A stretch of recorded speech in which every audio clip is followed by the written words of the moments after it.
MQM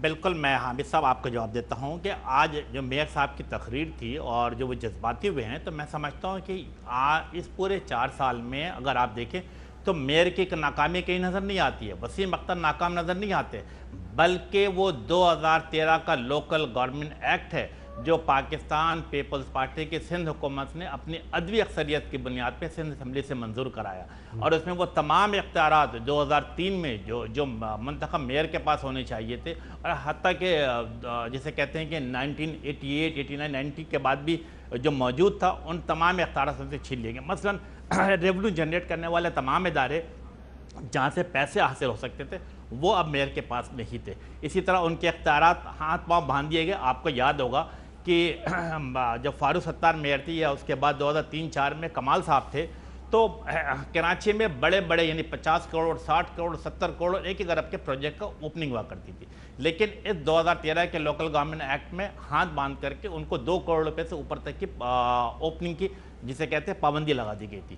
جب یہ صاف طور پہ نظر آ رہا ہے کہ پاکستان پیپلز پارٹی کراچی شہر سندھ میں کہہ سکتا ہوں کراچی حیدرآباد کی ترقی میں رکاوٹ کہیں نہ کہیں بنتی چلی آئی ہے۔ اب میں آپ کو ایک مثال دیتا ہوں، اب آپ سب نے دیکھا کہ آج سے غالباً 5 دن پہلے کراچی میں ایک اور ضلع کا اضافہ کر دیا گیا، یعنی کیماڑی ضلع کا۔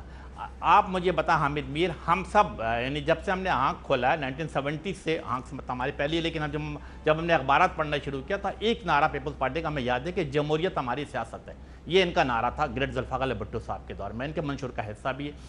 جب یہ کیماڑی ضلع بنانے جا رہے تھے، آپ یہ سن کر حیران ہو جائیں گے کہ کیماڑی ضلع میں 45 یو سی چیئرمین ہیں، ان 45 یو سی چیئرمین میں سے ایم کیو ایم پاکستان کے 22 یو سی چیئرمین ہیں، اور پی ایم ایل این کے 9 اور پاکستان پیپلز پارٹی کے صرف 5 یو سی چیئرمین ہیں۔ ہونا کیا چاہیے تھا کہ سب سے بڑی اسٹیک ہولڈر کیا تھی؟ ایم کیو ایم پاکستان تھی، کیونکہ اس کا ڈسٹرکٹ چیئرمین نہیں موجود تھا، لیکن ایم کیو ایم سے مشاورت نہیں کی گئی، عدوی اکثریت کی بنیاد پر انہوں نے یہ اپنے فیصلہ ہم پہ صادر کر دیا۔ اس کا دوسرا المناک اور دردناک پہلو کیا ہے؟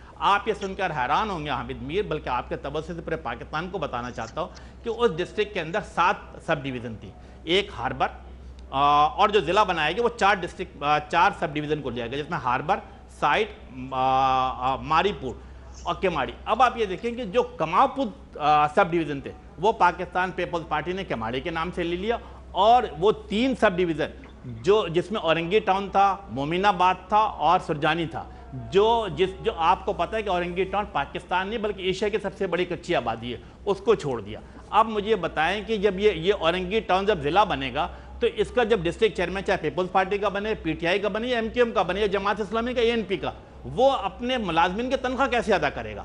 تو یہ ہمیں ڈسکرمنیشن نظر آتا ہے کہ پیپلز پارٹی کی طرف سے ڈسکرمنیشن ہے۔ میں نے دیکھے بہت باوقار طریقے اختیار کیا، میں نے ایتھنک بات نہیں کی بلکہ میں نے ایڈمنسٹریٹو بات کی اور پولیٹیکل بات کی۔ اچھا، اس پر ایتھنک کا تو ایک الگ مسئلہ ہے، لیکن میں اس کو اس موقع پہ گفتگو نہیں کرتا، اس پر بات کرتے ہیں۔ لیکن آفتاب جہانگیر صاحب، آپ کی کانسٹیچوئنسی میں سرجانی ٹاؤن بھی ہے، یہ بتائیں کہ یہ جو آج صاحب نے جو پریس کانفرنس میں وہ جو کاغذات کا پلندہ اٹھا کے پھینک دیا اور وہ آپ دیدہ ہو گئے، آپ اس پہ کیا کہیں گے؟ اچھا حمید بھائی، بات یہ ہے کہ معذرت کے ساتھ امین بھائی میرے دوست بھی ہیں، میرے کولیگ بھی ہیں، اور پھر ہمارے الائنس بھی ہیں، تو میری کوئی بات بری لگے تو میں معذرت چاہتا ہوں ان سے، لیکن میں یہ سمجھنے سے قاصر ہوں کہ جب 28 تاریخ کو ان کی مدت ختم ہو رہی ہے تو اتنے جذبات اور اتنے ساری چیزیں، یہ احساسات ان کو ایک دم کیسے نظر آئے؟ جب یہ کہتے ہیں کہ ہم نے پرائم منسٹر کو خط لکھا، گورنر کو لکھا، سب کو لکھا اور کوئی جواب نہیں آیا، تو یہ 6 مہینے پہلے، سال پہلے، یہ اگر 2-4 دن پہلے تو خط نہیں لکھے ہوں گے نا، یہ پہلے خط لکھے ہوں گے، ان کے جوابات کیوں نہیں آ رہے تھے اس وقت اس موضوع کے اوپر؟ ہم کراچی کے جو ہائٹس، ہم کراچی ایم این ایز جو ہیں، ہم مسلسل کراچی کی آواز اٹھاتے ہیں۔ میرا حلقہ اس وقت انتہائی میں پریشانی کے عالم میں ہے، میں کل اپنے حلقے میں گیا ہوں، لوگوں کے اربوں روپے کے املاک جو ہیں وہ ضائع ہو چکے ہیں، میں ایک خاتون سے ملا، اس کی بچی کا جہیز ضائع ہو گیا ہے، اسی طرح لوگ مر گئے، آج 6 لوگ مر گئے، مطلب ایک عجیب صورتحال ہے، یہ کوئی چند دنوں کی صورتحال تو نہیں ہے، یہ پچھلے کئی سالوں سے، کتنے سالوں سے تو پیپلز پارٹی کی حکومت ہے اور شہری حکومت ایم کیو ایم کے پاس ہے، تو ایسے کیا وجہ تھی؟ کیونکہ یہ 4 سال پہلے بھی تو کر سکتے تھے یہ بات، 3 سال پہلے بھی کر سکتے تھے۔ آپ کل جب اپنے حلقے میں گئے تو لوگوں نے پی ٹی آئی مرد آباد کے نعرے بھی لگائے۔ اچھا، میں آپ کو بالکل لگائے، آپ حیران کن بات ہے کہ یہ میرے لیے بڑی شرمندگی کی بات ہے کہ جہاں پر وہاں، کیونکہ اب جب آپ وہاں حلقے میں جاتے ہیں تو آپ کے پسندیدہ لوگ بھی ہوتے ہیں اور آپ کو ناپسند آپ کے اپوزٹ بھی لوگ ہوتے ہیں. میرے وہاں پہ موجود تھے جماعت اسلامی کے لوگ بھی موجود تھے، پیپلز پارٹی کے لوگ. لیکن یہ سب سے بڑی شرمندگی کی بات میرے لیے یہ تھی کہ میری موجودگی کے اندر اداروں کے حق میں نعرے لگائے جائیں. ہم جمہوری لوگوں کی موجودگی کے اندر اگر پاک فوج کے حق میں نعرے لگائے جائیں یا کہ رینجرز کے حق میں یا کسی اور کے حق میں نعرے لگائے جائے تو یہ میرے لیے بڑی شرمندگی کی بات ہے کہ ہم سول لوگ، ہم جمہوری لوگ کہتے ہیں اپنے آپ کو، منتخب لوگ کہتے ہیں. اس کا مطلب یہ ہے کہ ہم اپنی پرفارمنس سے لوگوں کو متاثر نہیں کر پا رہے. لیکن ان کے حق میں نعرے اس لیے لگ رہے تھے کہ وہاں پہ رینجرز جو ہے وہ لوگوں کی ہیلپ کر رہے ہیں. سر ان کے ساتھ میں بھی ہیلپ میں شامل تھا، لوگوں کو کھانا کھلا رہے ہیں. حامد بھائی میں رات کو 2 بجے تک، میں آپ کو وہ کلپس بھیجوں گا، آپ کو یہ کلپس تو ملے کہ جنہوں نے میرے کو دعائیں دی، وہ کلپس بھی میں بھیجوں گا آپ کو. اور وہ رینجرز آپ کو بتائے گی کہ آفتاب اور آفتاب کی ٹیم جو تھی ساری رات وہاں پہ لوگوں کے گھروں میں پانی پہنچاتی تھی. کسی سے کوئی وہ لے کر نہیں، کوئی احسان بھی نہیں کیا میں نے، لیکن یہ کہ کھانے پہنچاتی رہی، لوگوں کو ریسکیو کرتی رہی. وہ خود کہتے ہیں کہ جی آپ کی ٹیم نے اور آپ لوگوں نے جس طرح تعاون کیا ہے. لیکن میں اس کے باوجود یہ بات کرتا ہوں کہ اس کے سب چیزوں کے باوجود یہ کافی نہیں ہے. یہ ہر سال کا ایک مسئلہ ہے. ہم اس مسئلے سے کب نکلیں گے؟ کیونکہ دیکھیں وہاں پر حامد بھائی یہ بہت سینسیٹیو مسئلہ ہے. وہاں پر نالوں کے اوپر انکروچمنٹ ہوئی ہے، کس نے کی ہے اس کا تعین کرنا چاہیے. کس نے کچی آبادیاں بنائی، کس نے چائنا کٹنگ کی ہے، کس نے قبضہ کیا ہے. میں پارلیمنٹ کے اندر بھی کہا ہے کہ جی آئی ٹی بنائی جائے تاکہ لوگوں کو جب سزا و جزا کا عمل نہیں ہوگا. اس وقت تو لوگ یہ چاہتے ہیں کراچی کے لوگ کہ وہ پانی جن علاقوں میں کھڑا ہے وہ وہاں سے ان کو کسی طریقے سے ریلیف دیا جائے، ان کو وہاں سے صحیح سلامت نکالا جائے، اور اس میں سرجانی بھی شامل ہے. مین سرجانی یوسف گوٹ ہے. اچھا، اور اس وقت ہمارے نمائندے قسیم سعید جو ہیں وہ اس وقت کراچی کے علاقے سرجانی ٹاؤن میں موجود ہیں، جہاں سے جناب آفتاب جہانگیر صاحب ایم این اے بھی ہیں اور پانی میں کھڑے ہیں. قسیم سعید ذرا ہمیں بتائیے قسیم کہ اس وقت وہاں پہ کیا صورتحال ہے؟ جی میر صاحب، اس وقت میں رپورٹ کر رہا ہوں کراچی کے علاقے سرجانی 4C اور سیکٹر 4B کے درمیان سے. 4 روز ہو چکے ہیں. جمعے کے روز یہاں پر 185 ملی میٹر بارش ہوئی، اور میں اگر کہوں کہ میرے پیر ابھی زمین پر نہیں ہیں بلکہ ایک میک شفٹ پٹھے پر ہیں جو کہ کشتی کی صورت میں یہاں پر بانس کی مدد سے اور لکڑیوں کی مدد سے بنایا گیا ہے. تو آپ یہ یقین کر سکتے ہیں کہ کس طرح یہاں پہ جو ہے وہ پانی یہاں پر 3 سے 4 فٹ جمع ہے. ہم یہاں پر نیچے اترنے کی کوشش بھی کریں گے تو ہمیں نہیں پتا کہ آگے 16 فٹ کی گہرائی ہے، اور وہاں پہ جا کے کوئی بھی حادثہ پیش آ سکتا ہے، جو کہ یہاں پر متواتر حادثات پیش آ رہے ہیں. یہاں کے جو لوگ ہیں وہ یہ بتاتے ہیں کہ یہاں پر ریسکیو کے ادارے بھی ضرور آئیں. انہوں نے زیادہ سے زیادہ یہ کام کیا، لوگوں کو صرف یہاں سے نقل مکانی میں مدد کی ہے. 4 روز میں آپ لوگوں پہ بیتی ہے، اور ابھی کیا کر رہے ہیں؟ ابھی یہ ہے کہ دیکھیں آپ کے سامنے یہ پانی اتنا ہے کہ یہ ہمارے یہاں تک پانی تھا، آج تھوڑا یہ ہے کہ یہاں تک ہے، مگر یہاں کی ہماری ساری فیملیوں کو چلو کافی گھروں میں سے نکالا گیا. لیکن آپ دیکھیں کہ یہاں پہ لوگ جو ہیں وہ لکڑیاں جلا کے تو کھانا بھی پکا رہے ہیں اس جگہ پہ. قسیم بہت شکریہ آپ کا.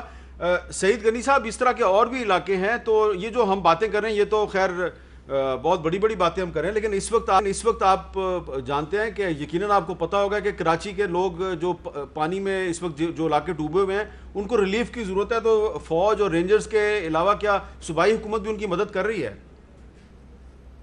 دیکھیں، ایک تو میں عرض کروں جو آفتاب جہانگیر کہہ رہے تھے، تھوڑا سا سسٹم کو سمجھنے کی ضرورت ہے. جی، جو آپ کے پاس سول ایڈمنسٹریشن ہوتی ہے وہ کسی بھی بہت بڑے اس طرح کی کسی آفت کا سامنا کرنے کے لیے ان کے پاس خود اتنے نہ اکوپمنٹ ہوتے ہیں، نہ ان کے پاس ہیومن ریسورس ہوتی ہے. تو خدا نہ خواستہ اگر کوئی بڑی آفت آ جاتی ہے تو پھر آپ اپنی مدد کے لیے پاکستان آرمی کو بھی طلب کرتے ہیں، اس لیے کہ ان کے پاس اکوپمنٹ بھی ہوتا ہے، ان کے پاس ایکسپرٹیز بھی ہوتی ہیں، اور ان کے پاس افراد بھی ہوتے ہیں. تو یہ ایڈمنسٹریشن کی مدد کے لیے آتے ہیں. تو اس میں کوئی ایسی بری بات نہیں ہے کہ آپ کو شرمندہ ہونا پڑے کہ جی وہاں پر پاکستان آرمی کیوں کام کر رہی تھی یا کوئی اور ادارہ کیوں کام کر رہا تھا. یہ دنیا بھر میں ہوتا ہے. اگر کوئی آفات آتی ہیں، کوئی ایسے سیلاب آ جاتے ہیں، کوئی زلزلے آ جاتے ہیں، تو وہاں پر اس قسم کے بڑے ادارے جو ہیں وہ یہ کہہ رہے تھے کہ ان کے حق میں نعرے لگ رہے تھے، ہمارے حق میں نہیں لگ رہے تھے. دیکھیں اب وہ اب ظاہر ہے، میں اس بحث میں نہیں جانا چاہتا. اگر لوگ لگا رہے تو ٹھیک ہے، لوگ مطمئن تھے کہ جی وہ کام کر رہے ہیں وہاں پر. تو ایک تو یہ وجہ تھی. دوسرا یہ کہ کراچی شہر میں اس وقت میں آپ کو بتا دوں کہ یہ سرجانی ٹاؤن کا علاقہ ہے جہاں پر پانی زیادہ ہے. باقی مجموعی طور پر کراچی شہر میں کوئی اور بڑی آبادی ایسی نہیں ہے جہاں پر اتنا پانی ہو. گلیوں میں تھوڑا بہت ضرور ہو سکتا ہے، کیونکہ اگر کہیں گلیاں کچی ہیں، کہیں کیچڑ ہوتا ہے، کہیں وہ جو نالوں سے سلج آ جاتا ہے، پانی اتر جاتا ہے، وہ رہ جاتا ہے، یہ ایشو ضرور ہے. لیکن کراچی شہر کے کسی اور بڑے علاقے میں اتنا ہے نہیں. اب سرجانی ٹاؤن ابھی وہاں قریب سے منتخب ہوئے ہیں، آفتاب جہانگیر اپنا حلقہ ہے. ایک تو وہ آبادی نشیبی ہے, وہاں تھوڑا سا ڈپریشن میں ہے, پھر وہاں پہاڑوں سے کی طرف سے بھی پانی کافی آتا ہے, پھر بارش وہاں سب سے زیادہ ہوئی ہے, 186 ملی میٹر جو 3-4 دن پہلے بارش ہوئی وہ سرجانی ٹاؤن میں ہوئی تھی, اور اس صورتحال میں وہاں سے پانی کے نکلنے میں تھوڑا سا یہ مشکل پیش آئی اور لوگوں کو تکلیف ہوئی ہے.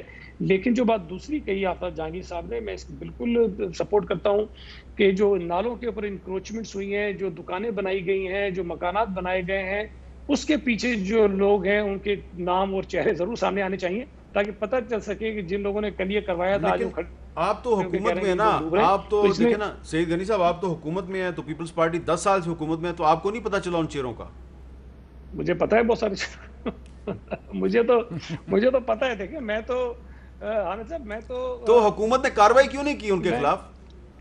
دیکھیں ایک میں عرض کروں آپ سے, میں مثال سب کو ایک دیتا ہوں کہ میرے علاقے میں ایک ٹریٹمنٹ پلانٹ تھا TP2 جس کو کہتے تھے, اور وہ بہت بڑی زمین تھی, کو 100 ایکڑ سے زیادہ کی. مصطفیٰ کمال صاحب جب میئر تھے MQM نے کیا کیا کہ انہوں نے ایک سڑک بنائی لائنز ایریا میں, اور وہاں سے جو لوگ اٹھے ان لوگوں کو اٹھا کے ٹریٹمنٹ پلانٹ کی زمین پہ بٹھا دیا. اچھا میں اس وقت لیڈر آف دی اپوزیشن تھا سٹی کونسل میں نے تقریریں کی ہیں, خط لکھے ہیں کہ بھائی جو لوگوں کو آپ نے اٹھایا ان کی ری سیٹلمنٹ میں ہم آپ کے ساتھ ہیں, لیکن اور جگہ پہ ان کو لے کر جاؤ, یہ ٹریٹمنٹ پلانٹ کو کیوں تباہ کر رہے ہو. لیکن چونکہ وہاں ان کا ووٹ کمزور تھا, تھوڑی سیٹ ان کے لیے کمزور تھی, تو انہوں نے کہا یہ اپنے سارے ووٹر ادھر لے کے چلے جاؤ تاکہ اپنی سیٹ ہم مستحکم کر لیں. وہ سیٹ مستحکم کرنے کے چکر میں ٹریٹمنٹ پلانٹ کا بیڑا غرق کر دیا, اس کو نیست و نابود کر دیا, تباہ کر دیا. یہ MQM نے کیا, مصطفیٰ کمال کے وقت میں وہ ڈاکومنٹس موجود ہیں, ساری چیزیں موجود ہیں, میرے خطوط موجود ہیں جو میں لکھتا رہا کہ یہ مسئلہ ہے. یہ تو میں آپ کو ایک مثال بتا رہا ہوں نا. اس طرح نیو کراچی کے اندر ہزاروں دکانیں الاٹ کی گئی ہیں نالوں کے اوپر. اب بات یہ ہے کہ 5000 دکانیں اگر نالوں پہ الاٹ کر دیں, آج آپ مجھے کہتے جا کے اٹھا دو, بھائی 5000 لوگوں کے گھر وہاں سے چل رہے ہیں, یہ میرے لیے تو آسان کام نہیں ہے. یہ بٹھانا بہت آسان ہے, 100 ایکڑ زمین پہ آپ نے لوگ بٹھا دیے, لیکن وہاں اگر 5000 خاندان بیٹھے ہوئے ہیں, ان خاندانوں کو بے گھر کرنا یہ میرے لیے آسان نہیں ہے. حکومت نے اس پہ ویرل پلان ہم کر رہے ہیں کہ جی کس طرح یہ نالوں سے لوگوں کو اٹھائیں گے, کہیں اور لے کر جائیں گے. لیکن یہ بات ذہن میں رکھیں کہ یہ جو ڈسٹرکشن ہوئی ہے کراچی شہر کے اندر نالوں پہ, پارکوں پہ, گراؤنڈز پہ, امین صاحب اس پہ ناراض ہوتے ہیں, لیکن اس کے ریکارڈ ہیں, اس کے ڈاکومنٹ ہیں, اس کے نقشے ہیں, اس کے کاغذات ہیں کہ یہ ماشاءاللہ سب MQM کے. اچھا وہ آپ کو جواب تو دیں گے اب امین صاحب, لیکن ایک بڑا سوال یہ ہے کہ اب کراچی کے میئر کی مدت ختم ہو رہی ہے, تو پھر اس کے بعد ان کو ریپلیس کون کرے گا؟ تو جو نیا ایڈمنسٹریٹر آئے گا تو کیا اس کی اپوائنٹمنٹ جو ہے وہ اتفاق رائے سے ہوگی, اور اس میں جو ایک کوارڈینیشن کمیٹی بنائی گئی ہے وہ اس کا کیا کردار ہوگا؟ اس پہ جناب امین الحق صاحب سے ہم بات کرتے ہیں ایک وقفے کے بعد.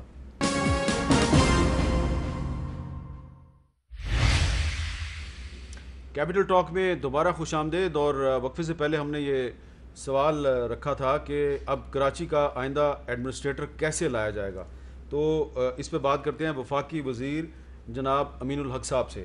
امین الحق صاحب, ایک کوارڈینیشن کمیٹی بھی بن چکی ہے, تو کچھ آپ ہمیں بتائیں گے کہ یہ جو کراچی کا جو نیا ایڈمنسٹریٹر آئے گا اس کو کیسے لایا جانا چاہیے؟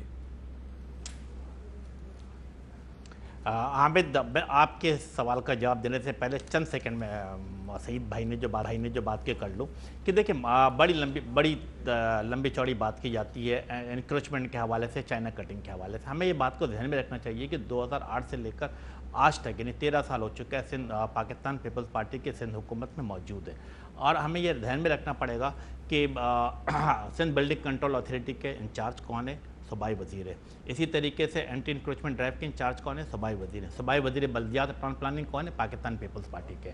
تو اگر کسی جگہ پہ کہیں چائنا کٹنگ تھی, کہ انکروچمنٹ تھی, تو MQM تو اسے کھلے دل کھلے ذہن کے ساتھ کہتے ہیں کہ اس تمام چیزوں کو ختم کیا جائے, جو لوگ بھی اس میں ملوث ہیں انہیں آئین اور قانون کے مطابق سزا دی جائے. اس کے ساتھ ساتھ اس شہر میں بہت سارے گوٹ آباد ہو گئے, اس کے اوپر بھی کارروائی ہونی چاہیے. میں سمجھتا ہوں کہ یس دس از اے ہائی ٹائم, ہم سب کو مل کر سر جوڑ کر بیٹھنا ہوگا اور ان تمام غلط چیزوں کو روکنی پڑے گی. اب آپ کا سوال ہے کہ ایڈمنسٹریٹر, دیکھیں میں آپ کو عرض کر دوں کہ جو کمیٹی بنی ہے 6 رکن جو فیڈرل گورنمنٹ اور پروونشل گورنمنٹ کے ماتحت ہے, اس میں چند TOR بنے ہیں کہ 6 کمپوننٹ طے ہوئے ہیں, جس میں کہ پانی کا مسئلہ کیسے طے کرنا, کیسے بہتر کیا جائے گا, ٹرانسپورٹ کے مسئلہ کیسے ہوگا, سیوریج کا نظام کیسے ہوگا, سالڈ ویسٹ کے نظام کو بہتر کیسے کیا جا سکتا ہے. ان جتنی بھی جو آخری 2 میٹنگیں جس کو میں اٹینڈ کر رہا ہوں, جس کا میں کمیٹی کا ممبر بھی ہوں, اس میں کسی جگہ پر ایڈمنسٹریٹر کی تعیناتی کے حوالے سے کوئی گفتگو نہیں ہے. ہاں لیکن MQM کی کیا خواہش ہے؟ MQM یہ چاہتی ہے کہ کراچی میں, حیدرآباد میں, لاڑکانہ میں ایسے ایڈمنسٹریٹر کو تعینات کیا جائے جو ایماندار ہو, جو دیانتدار ہو، اور بالخصوص جب کراچی کی بات کی جائے تو یقیناً ایسے لوگوں کو لایا جائے جو کراچی کے ڈائنامک کو سمجھتا ہو، کراچی میں پیدا ہوا ہو، کراچی میں تعلیم حاصل کی ہو، اور جس کا پولیٹیکل ول ہو، جس کا ویژن ہو کہ کراچی کو کیسے بہتر سے بہتر کیا جا سکتا۔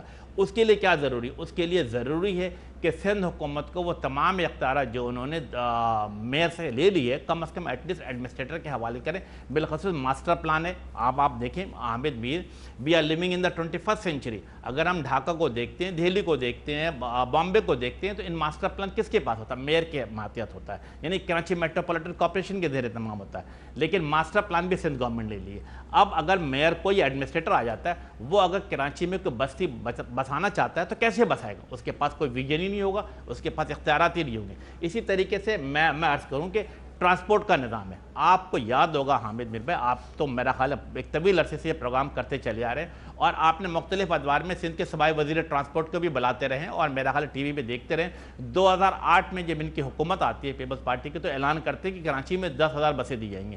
2013 تک کوئی بسیں نہیں آئے۔ 2013 میں جب قائم علی شاہ صاحب وزیر اعلیٰ بنتے ہیں، اعلان کرتے کراچی کے لیے 5,000 بسیں دی جائیں گی، اور یقین جانے حامد میر انتہائی شرمندگی ہوتی ہے، افسوس ہوتا ہے، اور جسے کہتے ہیں ہم خون کا گھٹ پی کے رہ جاتے ہیں کہ جب 2018 میں کیئر ٹیکر گورنمنٹ بننے جا رہی تھی، میں ریپیٹ کرتا ہوں، 2018 میں جب کیئر ٹیکر گورنمنٹ بننے جا رہی تھی، تو سندھ کے اس وقت کے صوبائی وزیر ٹرانسپورٹ جو میرا بہت اچھا دوست ہے ناصر حسن شاہ، اس نے شہر فیصل پہ صرف اور صرف 10 بسیں کراچی کے لیے دی، یعنی 2008 میں 10,000 بسوں کا اعلان کیا، اور 2018 میں کتنی؟ 10 بسیں، یعنی 2008 سے لے کر 10 تک صرف اور صرف کراچی میں 10 بسیں آئی ہیں۔ تو کراچی کے عوام سوال پوچھتے ہیں کہ ہم 21ویں صدی میں رہ رہے ہیں۔ جب لاہور میں میٹرو بن سکتا ہے، جب پشاور میں میٹرو بن سکتا ہے، جب ملتان میں میٹرو بن سکتا ہے، اور یہ میٹرو کس نے بنایا؟ وہاں کی صوبائی حکومتوں نے۔ کیا کراچی کا نوجوان کا حق نہیں بنتا کہ وہ بھی 20 روپے دے کر کے ایئر کنڈیشن بس میں سفر کرے؟ پھر تو احساس محرومی پیدا ہوتی ہے نا کہ صوبائی حکومت کچھ دینے کو تیار نہیں ہے۔ Yes, we are very much thankful to the federal government کہ وفاقی حکومت انوالو ہوئی ہے، وفاقی حکومت کراچی کے مسائل حل کرنے کے لیے سینسیئر ہے۔ کراچی کی وفاقی حکومت نے جہاں گرین لائن دیا، میں موجودہ حکومت کو خراج تحسین پیش کرتا ہوں کہ انہوں نے گرین لائن کے لیے تقریباً 12 ارب روپے اس PSDP میں رکھے ہیں۔ ہونا کیا چاہیے؟ آج جو 6 منصوبے جو میں نے کمپوننٹ کی بات کی، حامد بھائی آخری چند سیکنڈ، کہ جو 6 کمپوننٹ کی بات کی میں نے آپ سے، پانی سے لے کر ٹرانسپورٹ تک، بنیادی طور پہ 18ویں ترمیم کے بعد ذمہ داری کس کی بنتی ہے؟ یہ صوبائی حکومت کی ذمہ داری بنتی ہے، لیکن صوبائی حکومت کی ناکامی، نااہلی، کراچی دشمنی اور سیاسی انتقام کے بنا پہ وفاقی حکومت کو انوالو ہونا پڑ رہا ہے، اور اسی وجہ کر ہماری خواہش ہے کہ یہ تمام چیزیں ہم صوبائی حکومت کی ہیلپ کریں تاکہ یہ کم از کم کراچی کے عوام میں جو احساس محرومی پیدا ہو رہی ہے اس کو دور کیا جا سکے۔ لیکن آج وسیم اختر صاحب نے تو وفاقی حکومت اور صوبائی حکومت دونوں کے خلاف چیخو پکار کی ہے، لیکن سعید غنی صاحب میں یہی سوال آپ کے سامنے رکھتا ہوں کہ اس وقت کراچی کے نئے ایڈمنسٹریٹر پہ سب کی نظریں ہیں، تو وہ کیسے لایا جائے گا؟ اس کا کیا کرائیٹیریا ہوگا؟ کیا وہ کوئی سرکاری ملازم ہوگا، بیوروکریٹ ہوگا، کوئی سیاستدان ہوگا، کوئی ٹیکنوکریٹ ہوگا، کون ہوگا؟ اچھا، اس میں دیکھیں قانون کے مطابق یہ اختیار جو ہے وہ صوبائی حکومت کے پاس ہے کہ وہ ایڈمنسٹریٹرز تعینات کرے، اور یہ صرف کراچی میں نہیں ہے کہ 1500 کے قریب ایڈمنسٹریٹرز ہم نے تعینات کرنے ہیں۔ چونکہ آپ بات کراچی کی کر رہے ہیں، لیکن ہمارا یہ پلان ہے کہ خاص طور پہ تمام جو ڈسٹرکٹس ہیں ان میں ایسے افراد کو تعینات کیا جائے جن کے اندر یہ صلاحیت ہو کہ جب تک انتخابات ہوتے ہیں وہاں لوکل گورنمنٹ کے نظام کو بہتر طور پہ چلا سکیں۔ تو جن خوبیوں کا یا جن توقعات کا اظہار امین الحق صاحب نے کیا ہے، ہماری بھی کوشش ہے کہ اسی طرح کا کوئی فرد جو ہے وہ کراچی کا ایڈمنسٹریٹر ہو۔ اب وہ سول سوسائٹی کا کوئی فرد بھی ہو سکتا ہے، کوئی اچھا بیوروکریٹ بھی ہو سکتا ہے، کوئی ٹیکنوکریٹ بھی ہو سکتا ہے، اور کوئی سیاسی آدمی بھی ہو سکتا ہے۔ یہ آپشنز ابھی تک ہمارے پاس اوپن ہیں، لیکن امید ہے کہ چند دنوں میں یہ چیز سامنے آ جائے گی۔ لیکن ایک میں گزارش کر دوں جو امین الحق صاحب نے بات کہی، دیکھیں 18th امینڈمنٹ کو بنیاد بنا کے وفاقی حکومت یا کوئی اور افراد اپنے آپ کو کسی بھی شہر کی ڈیولپمنٹ سے لا تعلق نہیں کر سکتے ہیں، اور کراچی جیسا بڑا شہر جس کی ڈیولپمنٹ کے لیے جو ہم نے ایک کراچی ٹرانسفارمیشن پلان بنایا تھا، اس کے لیے اس کے مطابق $10 ارب جو ہیں وہ ریکوائرڈ ہیں۔ اب اگر آپ کسی صوبائی حکومت سے یہ کہہ کہ جی 18 امینڈمنٹ آ گئی اب آپ کریں، بھائی 18 امینڈمنٹ کے بعد بھی ہمارے پاس اتنے وسائل ہوں گے تو ہم کریں گے نا۔ آج تو صورتحال یہ ہے کہ جو کمٹمنٹ فیڈرل گورنمنٹ ہم سے کرتی ہے کہ ہم آپ کو اس سال میں NFC کی مد میں اتنا پیسہ دیں گے، وہ پیسے بھی پورے نہیں دیتے. 240 ارب روپے پچھلے سال کم دیے, اس سال بھی کما رہے ہیں. اگر وہ کلیکشن بہتر نہیں کر پا رہے ہیں, ان کی جو نالائکی ہے اس کی سزا ہم سب کو بھگتنی پڑ رہی ہے. اس میں آپ کہیں ہم سے کہ یہ ہم کام کریں, ہم سارا نہیں کر سکتے ہیں. ایم کیو ایم بار بار یہ صوبائی حکومت پہ کہتی ہے کہ جی کراچی چونکہ بہت زیادہ کماتا ہے, کراچی پہ لگائیے. میں ہمیشہ کہتا ہوں کہ یہی مطالبہ وفاق سے بھی کریں نا. وفاق کے ریونیوز میں 60% کراچی کا ہوتا ہے, آپ ان سے کہیں کہ 60% کراچی پہ لگائیں, جو ہمارے حصے کا ہوتا ہے ہم سارا لگا دیں گے. آپ پہلے ان سے لے کر آئیے, پھر ہم سے کیجیے بات. تو کراچی شہر صرف صوبائی حکومت کی ذمہ داری نہیں ہے. کراچی شہر میں وفاقی حکومت کو بھی اس لیے انویسٹ کرنا چاہیے کہ 60% کراچی کما کے دیتا ہے. کراچی شہر میں پورے ملک سے لوگ آتے ہیں, وہاں کا انفراسٹرکچر استعمال ہوتا ہے, وہ لوگوں کو روزگار فراہم کرتا ہے. تو تمام جو بڑی حکومتیں ہیں, صوبائی ہو یا وفاقی ہو, وہ کراچی کے لیے مل کر جو ہے وہ ڈیولپمنٹ کا کام کریں گی تو کراچی کے مسائل حل ہوں گے. صرف صوبائی حکومت کو آپ نشانہ بنائیں, اور وفاقی حکومت جس نے آپ کو 1 ارب روپے دیے اس سال, اس کی آپ گن گاتے ہیں. کراچی میں جو صوبائی حکومت اگلے 3-4 سالوں میں کوئی 200 ارب روپے سے زیادہ لگانے جا رہی ہے, وہ آپ کو بری لگتی ہے. اچھا آفتاب جہانگیر صاحب, یہ بتائیں آفتاب جہانگیر صاحب کہ کیا یہ درست ہے کہ آپ کے حلقے میں نالوں پر مسجدیں بنی ہوئی ہیں؟ دیکھیں حامد بھائی, بات یہ ہے کہ نہیں, بات صحیح ہے, یہ غلط ہے؟ بالکل صحیح ہے. تو بس میرا سوال یہ ہے کہ جو نیا ایڈمنسٹریٹر کراچی کا آئے گا, کیا اس کے پاس یہ اختیار ہونا چاہیے کہ نالوں پہ جو انلیگل مسجدیں ہیں ان کو ختم کریں؟ اچھا, میں حمید بھائی اسی پر آپ کو جواب دیتا ہوں کہ جب تک جتنی وہاں پہ سماجی, سیاسی, مذہبی جماعتیں, اگر ہم بیٹھ جائیں کراچی شہر کے لیے, صرف 3 جماعتوں کا اختیار نہ رکھیں کہ جی اس سے Peoples Party, M Q M یا پی ٹی آئی, ہم ان کو بٹھا کر ان کے سامنے رکھیں پرپوزل کہ بھئی یہ لوگ ہیں, ان میں سے کوئی ایڈمنسٹریٹر لے کر آتے ہیں, تاکہ یہ کہ اس کے پیچھے ان کی طاقت بھی ہو, تاکہ وہ جب کوئی کام کرے تو کوئی مذہبی جماعت کھڑی نہ ہو, کوئی سماجی جماعت کھڑی نہ ہو. دیکھیں یہ ایشوز ہیں, اگر ان اتفاق رائے اور سب کو لے کر, میں ہمیشہ یہ کہتا ہوں کہ یہ کراچی ہے جو 90% سندھ کو دیتا ہے, 65% وفاق کو دیتا ہے, یہ سنتے چلے آ رہے ہیں ہم, لیکن کیا اس کو اون کون کر رہا ہے؟ کوئی بھی نہیں کر رہا. ایک ہاسپٹل ہے میرے علاقے کے اندر جو لیاری تحصیل ٹاؤن کے قریب, انفراسٹرکچر کمپلیٹ ہے, اس کی فنڈنگ جو ہے وہ وفاق نے کرنی ہے, لیکن صوبہ اس پہ کرنے کے لیے تیار نہیں ہے. وہاں اگر وہ 50 بیڈ کا ہاسپٹل بن جاتا ہے اس علاقے کے لوگوں کے لیے, میں نے ریکویسٹ کی, بلاول صاحب سے ریکویسٹ کی, میں نے اسکولوں کے بارے میں کی, لیکن کوئی توجہ نہیں ہے. اب میں اب بھی یہ کہتا ہوں, پھر کوئی سیاسی آدمی یا کوئی اپنا پسند, اگر پیپلز پارٹی اپنے پسند کا آدمی لگائے گی تو میں ہو سکتا ہے اس کو اون نہ کروں, ایم کیو ایم اون نہ کرے, اور وہاں کی دوسری تنظیمیں بھی اون نہ کرے. اگر الٹیمیٹلی پھر کوئی بیوروکریٹ آ جائے گا. اچھا, وہ اس لیے بہتر یہ ہے حامد بھائی کہ ان سب کو بٹھا لیا جائے, جو اسٹیک ہولڈرز ہیں کراچی کے, ان کو بٹھا کر اتفاق رائے سے, یہ ٹیمپریری ہے, آپ اس اتفاق رائے سے جب تک نئے بلدیاتی الیکشن نہیں ہوتے, کوئی ایسے آدمی کو لایا جائے جس سے آپ کوئی کام لے سکیں. چلیں, یہ آپ نے ایک اچھی بات کیا, تو اس پہ امین الحق صاحب سے بھی بات کرتے ہیں ایک وقفے کے بعد.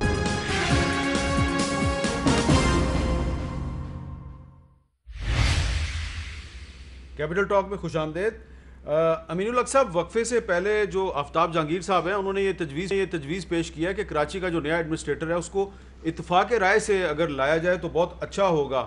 آپ کا کیا خیال ہے کہ ایڈمنسٹریٹر کا تقرر اتفاق رائے سے ہو سکتا ہے؟ دیکھیں حامد میں نے شروع میں کہا تھا کہ میں ایک سیاسی ورکر ہوں, اور سیاسی ورکر کے حوالے سے جو میرا جو آئین اور قانون کے حساب سے یہ مکمل اختیار میرا خیال ہے صوبائی حکومت کا ہے. ہاں, سعید غنی نے جب میری بات سے ایگری کیا کہ یس کراچی کا ایڈمنسٹریٹر ایسا ہو جو کراچی کے ڈائنامک کو سمجھتا ہو, جو ایماندار ہو, دیانتدار ہو, جو کوئی پولیٹیکل پریشر لیے بغیر کراچی کی بہتری کے لیے کام کرنے کے لیے تیار ہو, ایسے شخص کا ایڈمنسٹریٹر لگائیں گے تو ایم کیو ایم پاکستان بالکل میں سمجھتا ہوں کہ ایسے لوگوں کو ویلکم کرے گی. میں سمجھتا ہوں کہ اسی طرح جو کمیٹی بنی ہے اس کمیٹی کے جو ٹی او آر ہے, جو اب تک جو ٹی او آر بنے اس کے اندر یہ والے معاملات ڈسکس نہیں ہوئے. ہم کے صرف 6 کمپوننٹ ملیں, اور کمپوننٹ کے بعد جو اگلی میٹنگ میں جو میرا خیال سعید غنی ایگری بھی کریں گے کہ اگلے میٹنگ میں ہمیں یہ دیکھنا ہے کہ ان تمام چیزوں کو بہتر کرنے کے لیے ہمیں فنڈنگ کہاں سے لانی ہے. فنڈنگ کے اوپر ڈسکشن ہونی ہے کہ فیڈرل گورنمنٹ سے کیسے آئے گی, سینٹرل گورنمنٹ کے اے ڈی پی سے کیسے آئے گی, اور ورلڈ بینک اور مختلف جو پبلک پرائیویٹ پارٹنرشپ ہے وہاں سے فنڈنگ لانی ہے. اس پہ ڈسکشن ہوگی, اور اس کے بعد کہ اس کو ایگزیکیوٹ کیسے کیا جائے گا. ایگزیکیوٹ کرنے کے لیے ہمارے پاس این ڈی ایم اے موجود ہے, ایف ڈبلیو موجود ہے, فیڈرل گورنمنٹ کہاں کیا کر سکتی ہے, کیا سینٹرل گورنمنٹ کیا کر سکتی ہے. یہ جو ایڈمنسٹریٹر والا معاملہ ہے, ایڈمنسٹریٹر والے معاملے میں سعید غنی صاحب سے ذرا پوچھ لوں. سعید غنی صاحب, یہ اتفاق رائے سے ہو سکتا ہے ایڈمنسٹریٹر؟ کیا اچھا نہیں ہوگا کہ اتفاق رائے سے آ جائے؟ دیکھیں, میں سمجھتا ہوں یہ بڑا مشکل کام ہے, اور جب آپ یہ کہیں کہ ساری سیاسی جماعتوں کو بٹھائیں تو اس میں پھر کسی ایک نام پہ اتفاق کرنا تقریباً ناممکنات میں سے ہے۔ میں آپ کو یہ جب کہہ رہا ہوں اور یقین سے کہہ رہا ہوں کیونکہ مجھے اندازہ ہے کہ ہماری گورنمنٹ کی سوچ کیا ہے اس پہ، تو ایڈمنسٹریٹر انشاءاللہ تعالیٰ ایسا ہی آئے گا جس کے اوپر شاید کسی کو اعتراض اٹھانے کی نوبت ہی نہیں آئے گی۔ تو جب ہم خود اس نیت کے ساتھ آگے جا رہے ہیں کہ ہمیں ایڈمنسٹریٹر غیر متنازع لگانا ہے اور ایسا لگانا ہے جو بہتر طور پر کراچی کو سرو کر سکے، تو اس پہ کنٹروورسی انشاءاللہ تعالیٰ نہیں ہوگی۔ لیکن اب چونکہ قانون میں لکھا ہے، اب یہ بڑا مشکل کام ہے۔ دیکھیں میں آپ کو بتا رہا ہوں ناممکنات ہے، یہ ایک دو جماعت ہو تو چلیں بیٹھ کے سمجھا بھی دیں، لیکن اگر 20 جماعتوں کا آپ کہیں گے بٹھائیں، آفتاب جہانگیر صاحب سن لیا، یہ تو ناممکن کام ہے، آپ ناممکن باتیں کیوں کرتے ہیں؟ لیکن بات یہ ہے حامد بھائی، جب کراچی کو بچانا ہے، اس ملک کو بچانا ہے، تو ناممکن کام کو ممکن کرنا پڑے گا۔ نہیں پھر آپ پنجاب میں جہاں لگائیں، آپ نے کس سے پوچھ کے لگائیں؟ سعید بھائی آپ میرے دوست بھی ہیں، پڑوسی بھی ہیں، میں پنجاب کی بات نہیں، میں تو اپنے شہر کی بات کروں گا، NA-252 کی بات کروں گا، یوسف گوٹ کی بات کروں گا، سرجانی کی بات کروں گا، 4A 4B کی بات کروں گا، جہاں لوگوں کے ساتھ جو ظلم ہوا ہے اس کی بات کروں گا، لوگوں کی املاک پر قبضہ ہوا ہے، جن لوگوں نے کیا وہ آپ کو بھی پتہ ہے، مجھے بھی پتہ ہے، تو اس لیے یہ اچھا ان کو بھی پتہ ہے، آپ کو بھی پتہ ہے کس نے کیا ہے؟ یہ سب کو پتہ ہے کہ جی شہری علاقوں پہ کس نے کیا اور دیہی علاقوں پہ کس نے کیا، یہ سب کو پتہ ہے۔ اچھا ہاں اس میں بڑے بڑے نام ہیں۔ اچھا اب ایک آپ ناممکنات کی بات کر رہے ہیں، تو ایک ہمارے وفاقی وزیر ہیں فواد چودھری صاحب، وہ بھی کبھی کبھی ناممکن سا کام کر دیتے ہیں، تو انہوں نے آج ایک بڑا ناممکن کام کر دیا ہے۔ یہ جو ابھی ہم نے شروع میں گفتگو کی تھی غلام سرور خان صاحب کے بیان کے بارے میں، کہ غلام سرور خان صاحب نے کہا جی کہ جو پچھلے 35 سال جو لوگ حکومت میں رہے یہ واجب القتل ہیں، تو فواد چودھری صاحب جو خود بھی وفاقی وزیر ہیں، انہوں نے بھی اس کی بہت بھرپور طریقے سے اس کو ریجیکٹ کیا، جیسا کہ امین الحق صاحب نے بھی کیا ہے۔ لیکن فواد چودھری صاحب نے بہت سخت الفاظ استعمال کیے، انہوں نے کہا very in appropriate statement, the minister failed to ascertain gravity of the such statement. Politics is a war of ideas, it's no more era of killing opponents. You may have extreme disagreements, but such statement is in a bad taste and cannot be approved. تو امین الحق صاحب نے بھی تقریباً یہی بات کیا۔ تو امین الحق صاحب میرے پاس ٹائم کم ہے، آپ یہ نہیں سمجھتے کہ غلام سرور خان صاحب کو اپنا بیان واپس لینا چاہیے اور معذرت کرنی چاہیے؟ بالکل ایز اے سیاسی ورکر کے طور پر MKM کے کارکن ہونے کے ناطے میں سمجھتا ہوں کہ بالکل ایسے الفاظوں کے استعمال سے پرہیز کرنا چاہیے اور ہمیشہ میانہ روی اختیار کرتے ہوئے اپنے سیاسی کاموں کو آگے بڑھانا چاہیے۔ جی بہت بہت شکریہ امین الحق صاحب، جناب آفتاب جہانگیر صاحب، سعید غنی صاحب، اور جو آخر میں ہم نے بات کراچی کے معاملات پہ کی ہے، لیکن جو غلام سرور خان صاحب کا بیان ہے یہ صرف کراچی کے لیے نہیں پورے پاکستان کے لیے یہ اس طرح کا بیان جو ہے یہ بہت برا ہے۔ سیاستدانوں کو خاص طور پہ وفاقی وزراء کو سٹیٹمنٹس جاری کرتے ہوئے بڑے الفاظ کا چناؤ جو ہے وہ بڑی احتیاط سے کرنا چاہیے۔ ایک فیڈرل منسٹر جو ہے یہ واجب القتل کا لفظ استعمال کرتا ہے، اس کا مطلب ہے وہ فتویٰ جاری کر رہا ہے، اس کو یہ کوئی رائٹ نہیں ہے کہ وہ اس قسم کا فتویٰ جاری کرے۔ یہ تشدد پر اکسانے کے زمرے میں آتا ہے، یہ دہشت گردی کو ہوا دینے کے زمرے میں آتا ہے۔ غلام سرور خان صاحب سے گزارش ہے کہ نہ صرف اپنے الفاظ واپس لیں بلکہ اس بیان پر وہ قوم سے معافی بھی مانگے۔ اجازت دیجیے، اللہ حافظ۔